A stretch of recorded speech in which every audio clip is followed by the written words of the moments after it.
Okay, I think we're recording now. Yeah, see a little note in the top corner that says recording. Right. Okay. So, all right. So, are you able to see the rest of the screens okay? Yes, we see everybody's names, and I see your face, and I see Sally's face. Okay, great.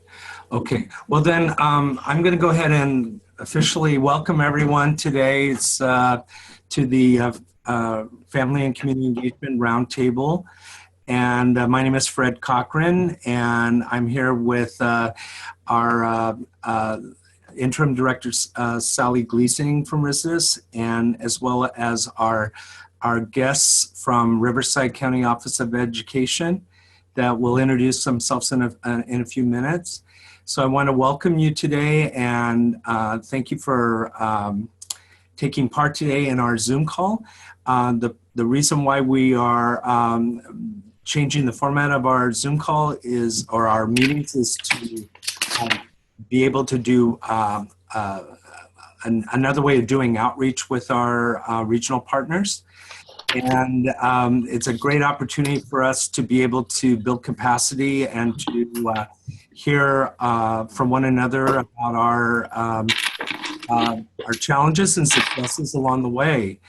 So I wanted to welcome everyone again. And today we have our guest speaker, Kathleen Kennedy, who is a coordinator of parent engagement for the Alfred Unified School District in Riverside. And she actually provides support to 21 TK-12 school sites. So she has extensive experience and has, uses her work, resembles the work of the Spheres of Influence model by Dr. Joyce Epstein of Johns Hopkins University. So I know that Kathleen has a presentation, but maybe if we could do this is have everyone just kind of chime in where you are, who you are, and where you're from. That would be nice, so we could kind of get a read of the audience. Does that sound okay?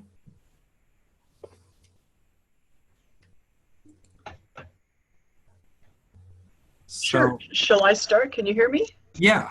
Okay. Well, I'm Sally Gleasing, and we're here with Fred with RSDSS. I'm in my office. We're across the hall from each other. So, well, welcome everybody. Thanks for joining in. We appreciate you being here. I'm Kathleen Kennedy. I'm a coordinator of parent engagement for the Alvord School District in Riverside County. I'm here with Ellen. I'm Ellen Larson. I lead the Parent Engagement Leadership Initiative with my partner, Mimi. And I'm Mimi Badura, Parent Engagement Leadership Initiative with the County Office, with Ellen and our great friend Kathleen Kennedy from Alvord Unified School District will be hosting the presentation today. And I'm Melissa. Sorry, I'm staying out of camera view because this is really more about them than about me. I'm really just the facilitator in this regard. So, hi everyone.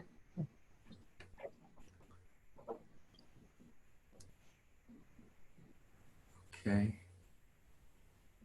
Great. And I think we have a couple of people on mute that are with us too. Our LCAP director from San Joaquin County Office of Education, Stephanie Hitchcock, and I see Dolores Bronson from Lincoln Unified is with us, and Karen Corchero is also with us. So welcome everyone.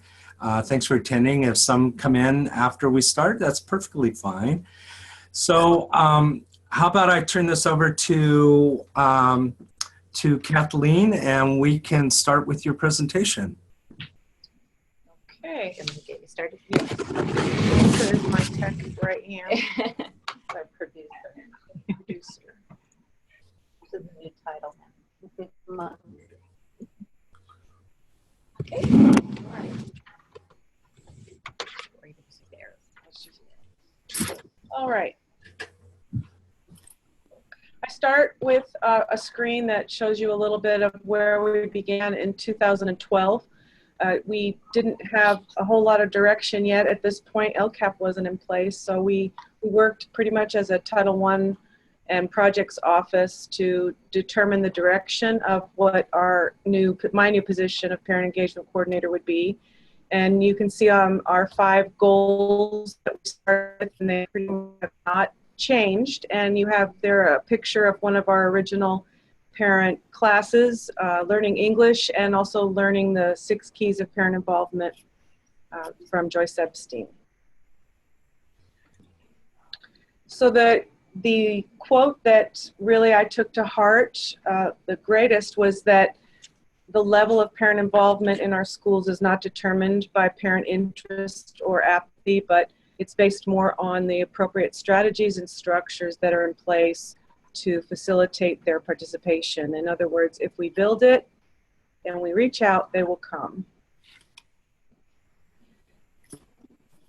Okay. And so present day, I'm going to start with where we are now, and then I'll work backwards as far as you want me to go as far as the sequence of our growth. First of all, we're a school district of about 20,000 students with large populations of second language learners, and about 40% white, and I don't know what would be left, 60-something% of Hispanic. We're at about 30%, I would guess, of second language learners, Spanish speakers for the most part. So right now, what we do is we're basing the direction of our work on the Joyce Epstein circles of influence on student development. The idea being, if you're not familiar with this, that when you have excellent schools and strong families and healthy communities all working together to support the child, picture the child in the center of the 3 joining circles, then that child is supported the best that they can be, working towards their future. And so we started as a district working on excellent schools. Okay, so what did we need to put in place? Some strong parent engagement programs. And so we began at the district level. I started out in the Instructional Support Services Office, and then we created a new division of Educational Innovations, and that's where I am now. I have an office that includes a teacher on special assignment and 1.5 clerks. One of them is bilingual Spanish. We've been growing. We've had a growing budget since 2012 with a computer lab, a child care room, and ample office space. We, of course, are integrated with the LEA plan and now with the LCAP plan, though our work began before LCFF. So we have district-wide parent programs that reach out so that our community is very aware of what we're doing and what the district and state expectation is of the schools. And so because we've done such a good job of reaching our entire community, our broad community, the district is more ahead of some of our schools. And so parents now arrive at schools saying, you know, where's my place? How do I fit in? And we do that through the ATP structure, the Action Team for Partner structure, and we have a new group called ACE, the Alvord Community Engagement Group, which is a huge group of about 100 people with representatives from each school, and we work directly with the superintendent in determining district direction for parent engagement. So we put out several publications across the district to increase our voice, and we hold kind of a district-wide open house in November during Parent Involvement Week, which is a national focus. And at that point, all of our schools are open for parent involvement in the classroom during the school day, sitting with their children, learning whatever piece of academics that the teacher needs support with at home, and they pick up the learning with the students and the direction of the classroom, and they leave with an activity to do at home with their kids. So that would, so then from the broad view of the district for growing the excellent schools, we then have school site programs. Of course, we have the traditional parent governance groups that we all have, but our key group is the Action Team for Partnership, which comes out of Joyce Epstein's work. And at this point, 5 years into the work, all of our school sites have an active ATP team, which is an arm of our school site council. We have a stipend-funded facilitator that's a teacher at each site. We have facilitator network support meetings, and my teacher on assignment serves as the facilitator support provider. We're integrated into our school site plans, and each school has a yearly parent engagement plan. Many of our school sites have parent university, and even if they don't have that degree, they have parent education programs of some degree connected to the learning process. We're also in the process of creating the welcoming schools concepts at all of our schools so that all parents feel welcome in their school sites. So that's how we've developed the first circle of the spheres of influence. Before I go on, do you want to comment or ask anything about that work?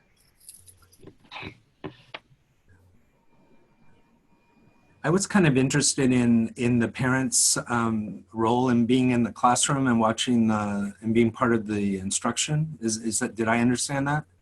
Yeah, it's primarily taking place like this in our elementary schools. Mm-hmm. Some of our schools have taken it as far as doing it every Friday. And so the idea is that for an hour, one day for an hour, it might be, or an hour and a half, it might be first grade, and then the first and second grade, the next grade day, 2, 3, and we spread out throughout the week.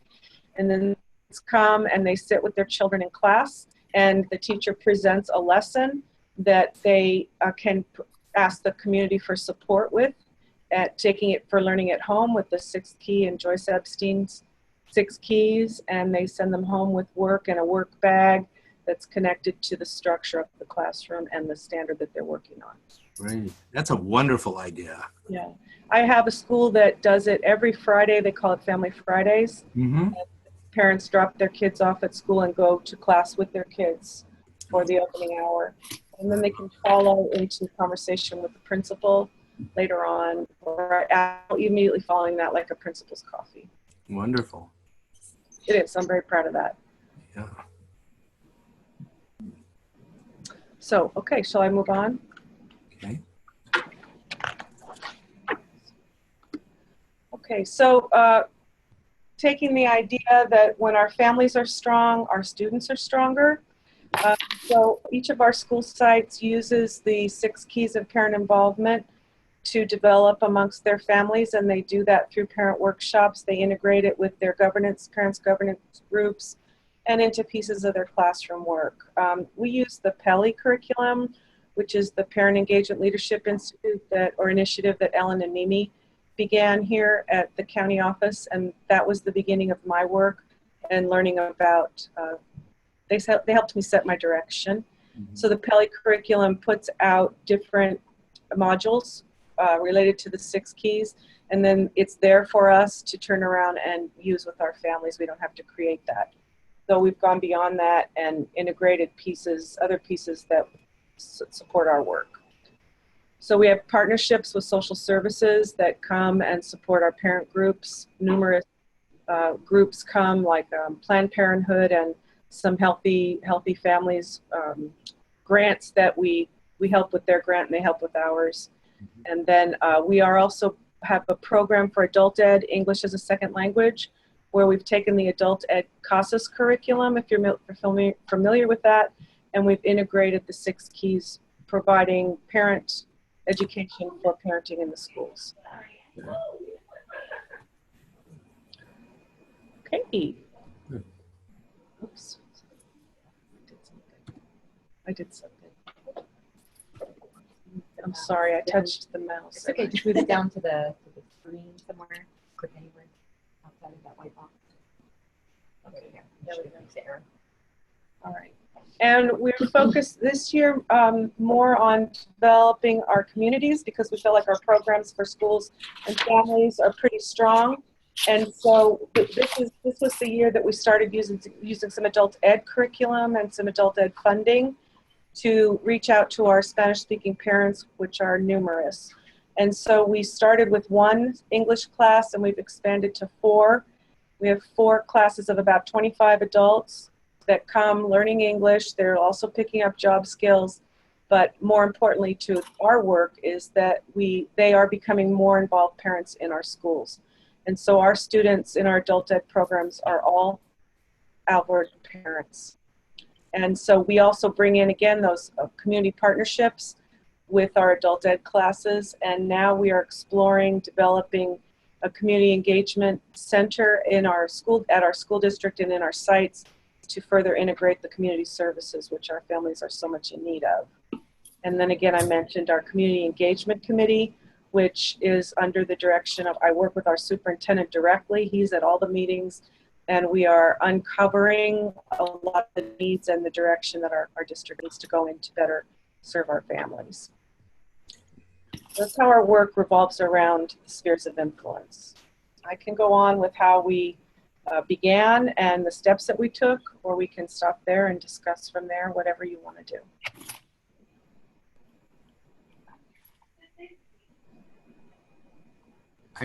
Any input?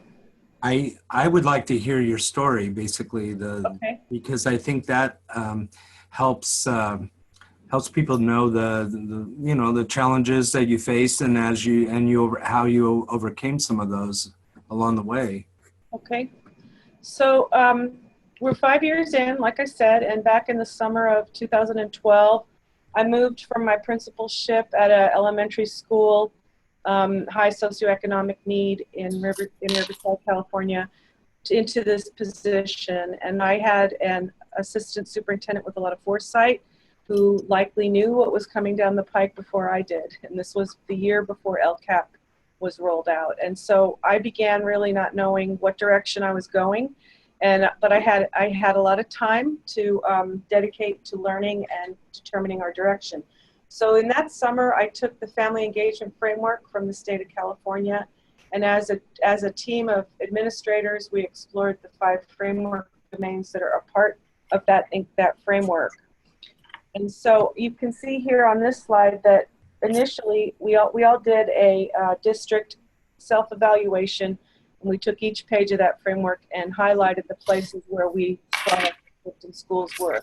And so in 2012, just for example, on this first domain, ensuring that staff and family have access to training in effective school, family, and partnerships, we were clearly not even achieving basic implementation. And so we then, as management team, we charted and we set direction and made decisions for each school based on where they were able to go, with our goal being innovative implementation with as many areas as we could. And so then 2 years later, in summer of 2014, we gathered again, reevaluated, and in that same standard, we moved from basic to innovative implementation. And now in 2016, this is a different standard. I wanted you to see that we were well supported financially by the district. We started with Title I money, then we increased with LCAP distributions, and we used some, I'm not sure what piece of EL funds we have, but we use some of that too. Okay. Okay, and so we began by looking for a sustainable structure. I wanted something that would be in place and could be run by the parents and the schools together, so that in the case of a change in direction on the state's part, or my change in direction as a leader, that we could continue. And so I found the Pele leadership training that was offered here at the county, developed by Mimi and Ellen, and we went for that full board. We implemented every piece of it. With over 3 years, we trained every school in our district to establish ATP teams, action teams for partnerships in all of our schools, but we did it in chunks. So I started with schools that were ready and willing and wanted to. Then the next year, the fever grew a little bit, until this last year, where we just picked up our last stragglers who had a lot of change in administration, and now we're providing supports for them to keep their work growing. So we've been recognized by Johns Hopkins Promising Partnerships program, the National Network of Promising Schools. We were guests of them last year in Maryland, sharing our work there. And so that's been the key to the foundation in our school sites. It's quite an honor. It is, isn't it? And the work that Mimi and Ellen have developed is based on what we call the Green Book of Joyce Epstein's, the School, Family, and Community Partnership Guidebook. That's been the most helpful. Not in the camera though, sorry. So for anybody trying to get action teams in place, I would recommend starting there, if you can't get Mimi and Ellen to come. All right, so why did we pick Pele?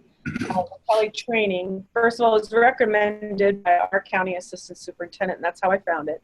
It's based on research. It's nationally recognized. It contains the parent curriculum, and they provide lots of training and support. And the program itself is site-based. It's sustainable because you have leadership at all levels of the organization, layer upon layer, and there's the academic tie with the support from the curriculum. And it's proven successful. Great. Keep doing that. All right. So they have a program where they teach. Mimi and Ellen will come out and teach parent engagement, the need for parent engagement through extraordinary service. And so we started by providing that training at our district level, because I thought that if we're going to build on the school sites, our district people need to be on board. So we brought that training to all clerks and all staff that hit the front line in the classified vein. And we talked about becoming better listeners and meeting the needs of parents and all the things that go into that.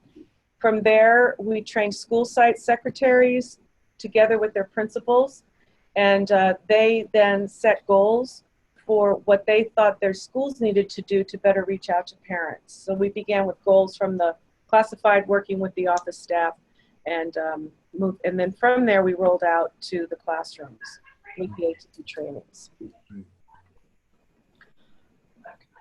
I forgot this slide. I'm gonna skip past this, okay. But the School, Family, and Community Partnerships book of Joyce Epstein takes the work deeper, and it goes into theory and more of a textbook rather than a handbook. But that's helped us propel to the next levels also. I was just going to mention how important it is to have your school secretary being such an active part of this, because they are the ones in the front line every day, right? Right. Yeah, without that piece, the parents don't get past the front door, right? So. Yeah, exactly. And I can tell a story too. We got a new superintendent in the last few years, and he kind of did an undercover visit to some of our school offices, and and they didn't know who he was. He hadn't started yet, and so it was very clear which schools were embracing this. Oh wow! And he still refers back to that. So we're continuing to be in that way. Yeah, you never know who's going to be there, right? Good. All right. So from there, we began communicating with the community. So we had a foundation in our offices. We now had a foundation in our school sites, and we were reaching out further to the community, letting them know what we had in place. And so I purchased banners for all of our schools there that say Parent Involvement Matters. We put together various publications to add to our communication. And we then rolled out Parent Involvement Week in 2014, or in 2014 was our first one, where we started with schools volunteering to open their doors to the public. And then, the more schools participated, more and more, and now we have all of our schools involved, except for our continuation schools. They're not on board yet. But that really made a splash with the community, so that now schools kind of can't hide because the parents are looking for their place. So how is that structured that week? So that week is the week before Thanksgiving, so work is a little bit winding down, getting ready to go off for 2 weeks in our district.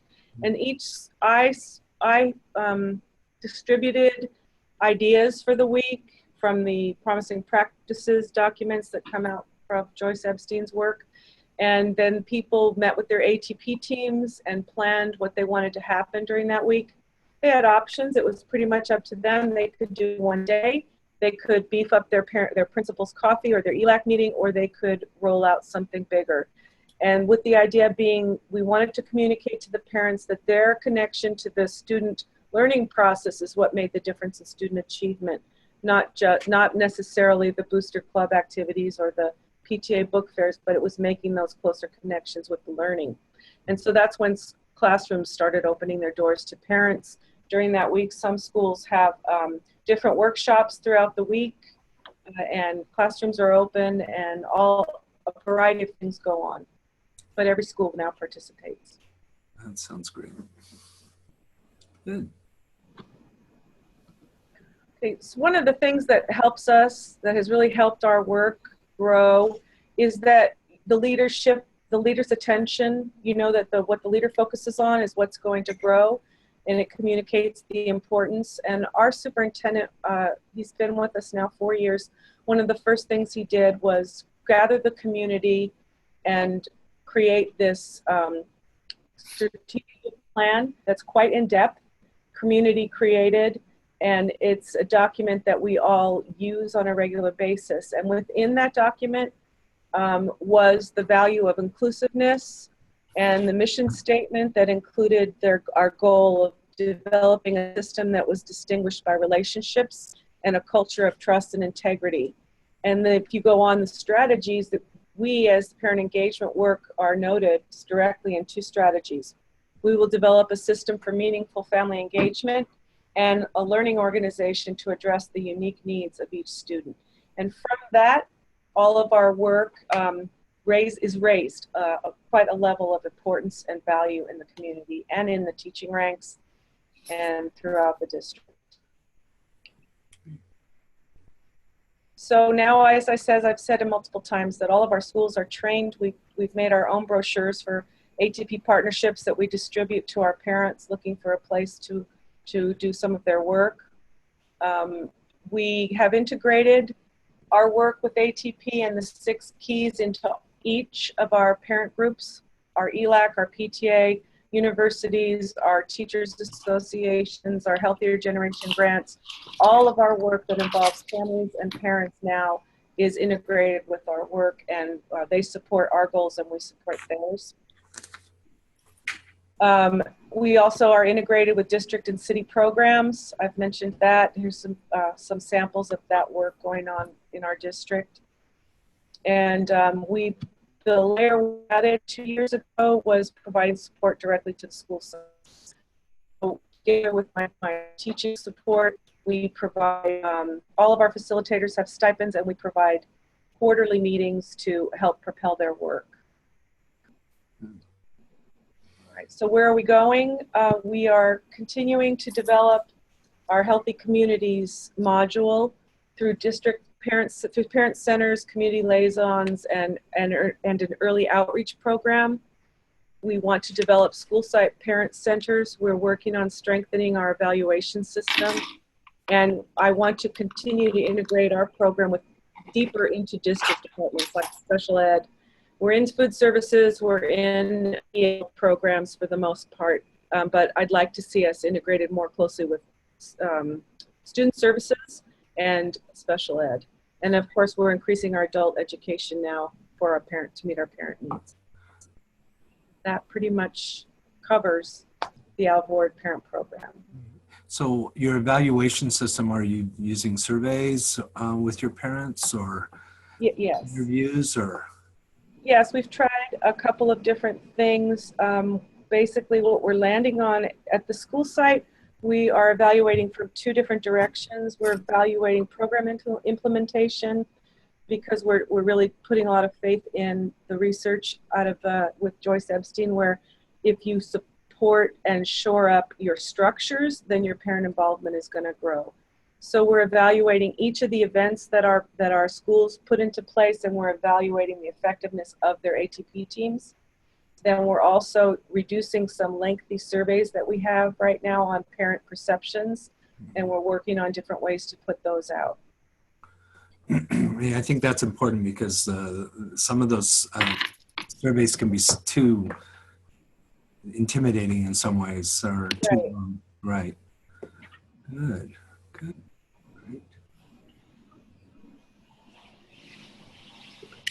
That's it. That's your, that's great. That's a lot. Great information and a lot of hard work. I was looking at your newsletters, your Alfred's Parents in Action today, and taking a look at the different events that you put on and advertise, and very, very useful information. I wanted to mention that I added your website to our live binder so that our regional partners can take a look at work that you've done and read it themselves. So anyone who is attending right now, does anyone have any questions they would like to entertain or something they would like to ask?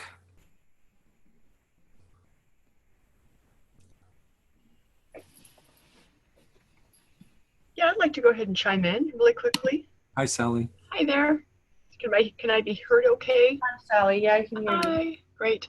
First of all, thank you all so much for sharing.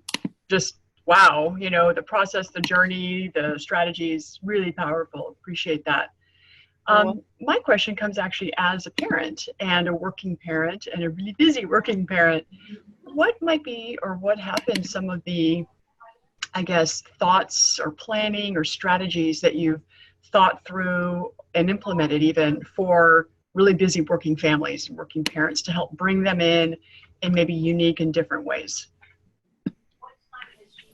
Okay, well, I don't know how unique our ways are, but our parent engagement planning committee where every school participates, it's in the evening, the ACE group.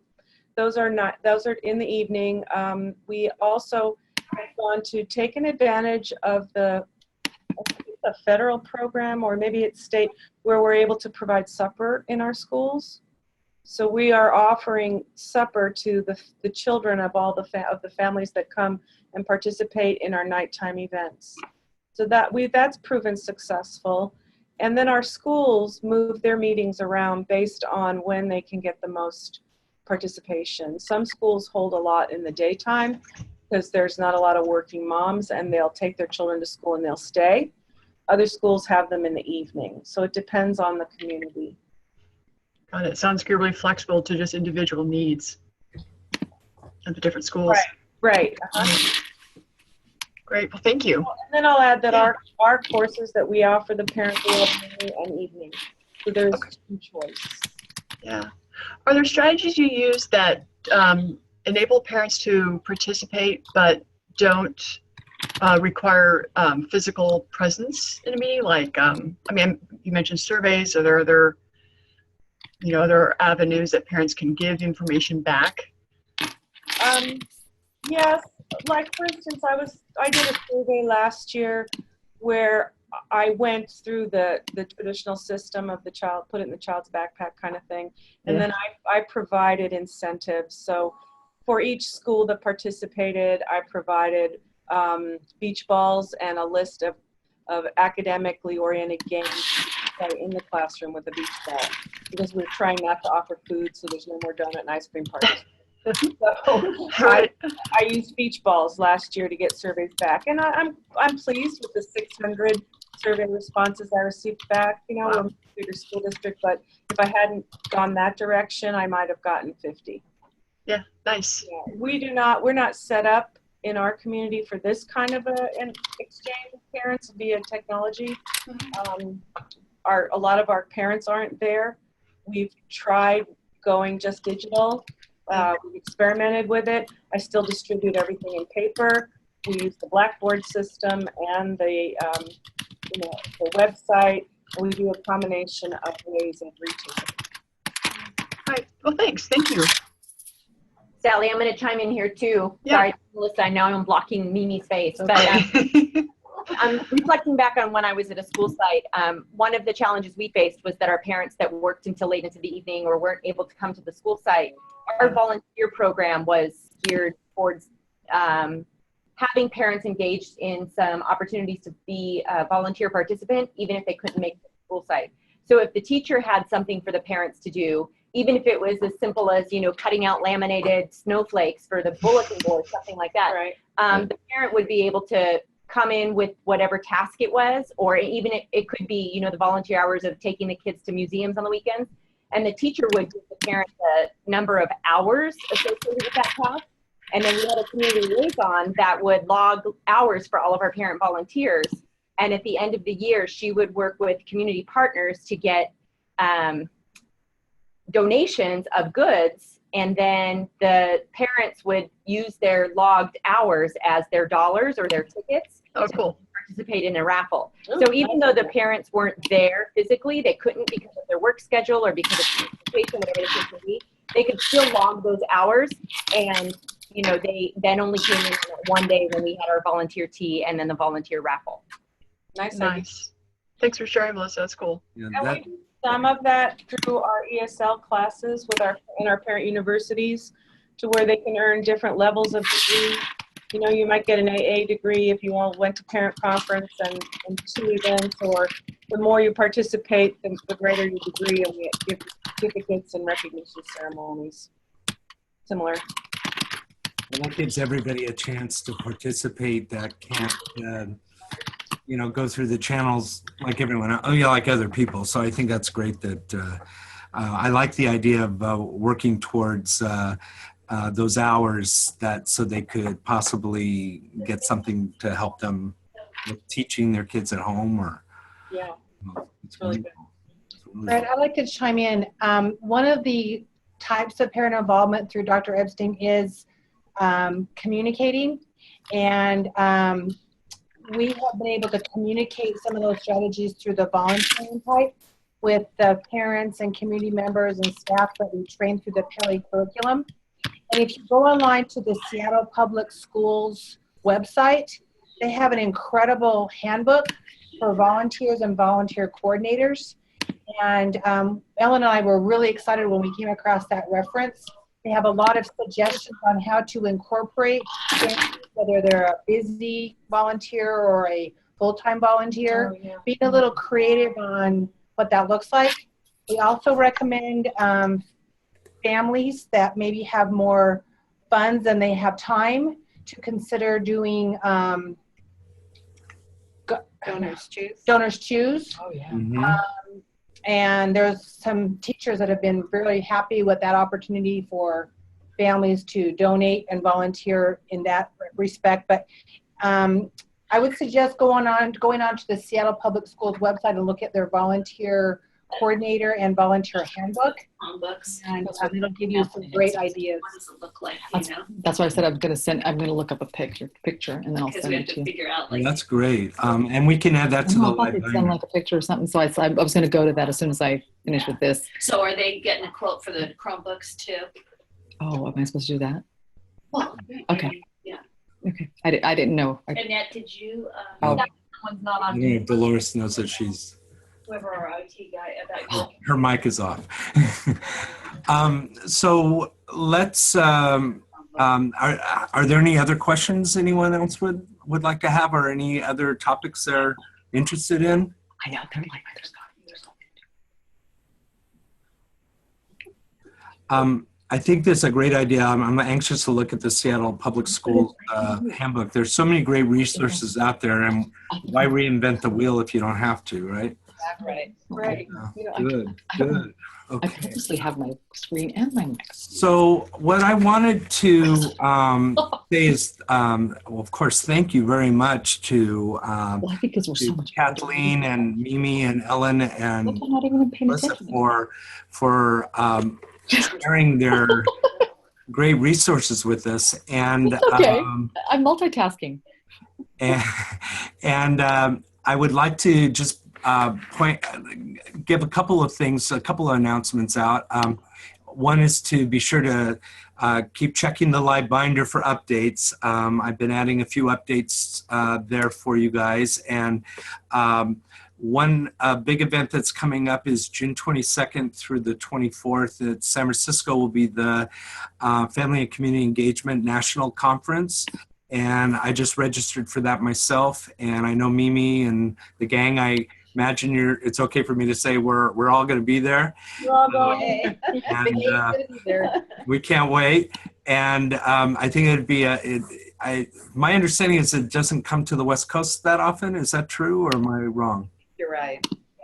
It doesn't come that often, so it's a great opportunity not to have to travel too far. Plus enjoy San Francisco. So that link is on our live binder. And the other big announcement I'd like to make is that we are planning to host a Family and Community Engagement Summit with Scholastic on September the 19th here at the San Joaquin County Office of Education. Things are just getting finalized and we'll soon have a flyer to send out, but we're really excited to have an institute for our all of our regional partners to come in and experience. We're going to have the keynote is going to be Jenny, sorry, but it's Ani, I think her last name is. And Scholastic has put on, they're called the FACE Institutes all over the country. So it should be a really great event. And one of the greatest things about this is that because we're hosting it, the event will be free of charge. So I think that should entice a lot of people to register early for this. So as soon as that information is available, we will be sending that out so that we can start early registrations. Does anyone have any questions for myself, for me or Sally?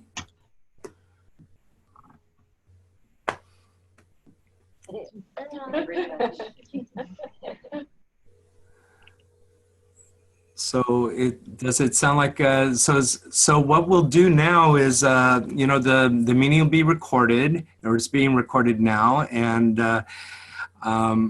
if all the stars are in alignment, I will get it uploaded into probably a YouTube format and be able to share that on our Live Binder tab that is titled Recorded Meetings.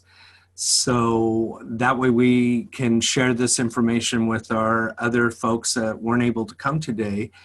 But and if there are any questions that result from watching the video, we have great connections here to answer any questions for anyone. So Melissa, Kathleen, and Mimi, and Ellen, any other words to share? Thank you for the opportunity to showcase some of the great work we're doing in Riverside County. We couldn't be more excited for Kathleen and her leadership. I think it speaks volumes for where they are with her leadership. So congratulations, Kathleen. Yes. Not do it without our COE's staff here. They've been amazing supports. You guys are right above the curve. That is so cool. So we do know that, and we do appreciate all the hard work you've done, and by sharing your resources with us just helps us all get a little better at what we do. So thank you again. Yep. You're welcome. Okay, everyone. Well, I'll stop the recording now, and if anyone needs anything, please feel free to contact myself or Sally, and we will be talking to you in the near future. We'll see you in San Francisco. Well, you betcha. I can't wait. All right, everybody. Thank you again. Thank you, and have a nice evening. Bye-bye. Bye-bye. Bye.